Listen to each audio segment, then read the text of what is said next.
What's up, everybody? It's Bodyhead Productions, and we're talking Red Dead Redemption 2 Online, and that means gold bars, ambushes, and missing stranger missions all come to life in this Western Land's latest update. Now, leaving beta was a serious change to Red Dead Redemption 2. There's another video of that in the broadcast section. I suggest you check it out. But to sum it up, it came with a series of new mission lines depending on your player honor. Now that I've got to experience some of these story missions, stranger missions scattered throughout the map, and random ambushes from men and animal alike, it's time to put it all into perspective. Now, RDR 2 instantly puts you right in the fun. The player will start with a revolver and repeater, which are more than enough to get the job done. I mean, I'm level 10 now and I still haven't changed weapons because the same stop and pop gameplay works with pretty much any gun. So, the good thing is, you can kind of start off instantly. You don't have to worry about getting good gear or upgrading yourself. You can hop right in with what you start with. So when you get to the mission points, the missions work in a matchmaking way where you and 3 other outlaws will take on a mission, and most, especially the 4 first missions or so, will have a moral dilemma at some point of the mission. Now this will determine which quest line your player will go down. Honorable players will fight alongside the sheriff against the Del Lobos, or being dishonorable, you will join a gang with, I believe his name is Atticus Finch, and you'll pull off a series of heists similar to what you did in the main storyline with the Vanderlyn gang. I wanted to fight against the Del Lobos, so obviously I tried going down the honorable path. And when the option came to make the moral call, all the players had to unanimously pick 4 for like not killing the person or whatever the case may be. So I thought because of that, oh man, everyone's just going to want to do the dishonorable thing and just kill everyone all the time. And I was completely wrong. Each mission I've done so far, all 4 players have unanimously chosen the honorable path, making my storyline goals much easier. In addition to that, I've only ever had one mission where my teammates died so many times the mission failed, so the matchmaking part doesn't really hold you back from playing the story. And I probably should have stated this sooner, but each mission the team is granted 2 team lives. After those 2 team lives are gone, anyone dies and the mission ends. Thankfully, that's pretty easy to avoid. Now, a lot of RDR2 is roaming and free travel just like the main storyline. While some found it quite boring during single player, it is much more exciting and dangerous online. Groups of different ambushes have attacked me when I least expected it. Within 2 hours of gameplay, I have been ambushed I'd say 4 times. One of them even came as a woman disguised as being hurt, and then instantly I was surrounded by attackers. And when you think it's over, you'll get like a second wave. Like, they don't give up. These posses run like 20 deep.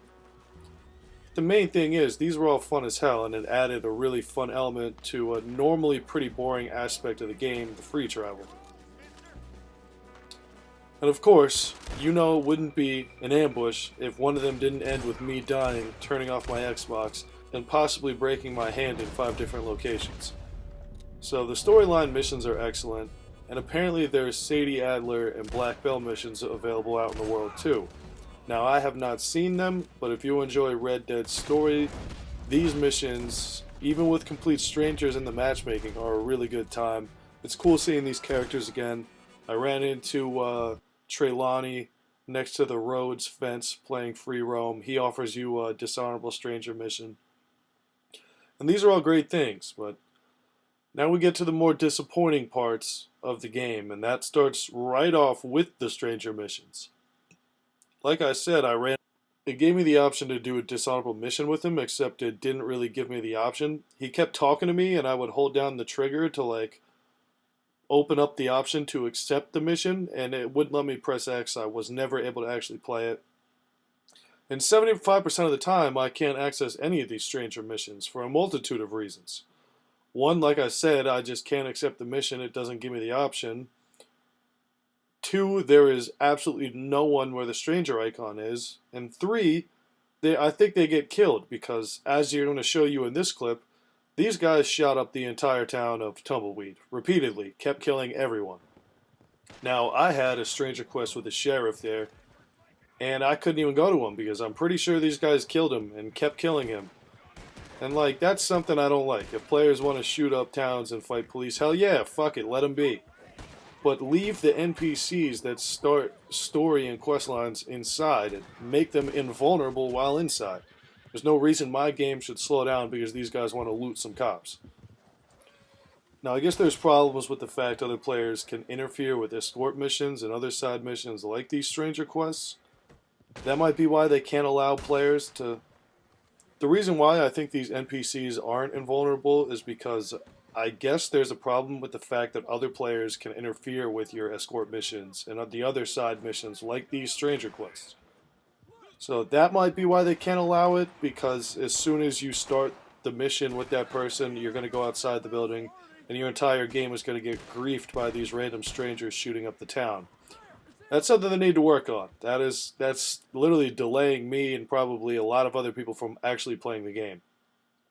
But that's my lone complaint right there, is the iffy stranger missions. Aside from that, the dangerous world keeps me coming back, and the honorable mission path of hunting the Del Lobos out of New Austin really gets me drawn in, and it's just simply cool as hell. While I'm not too big on the stranger missions, the overall experience is very easy to get into, very easy to enjoy, and next thing you know, you'll be stacking up gold buying some unique weapons. Guys, we'll be back talking Red Dead Redemption 2 Online again, talking about the leveling, the EXP draw, and the Versus playlist in the next one. Well, these things happen, Lee. In fact, they happen more often than we like to admit.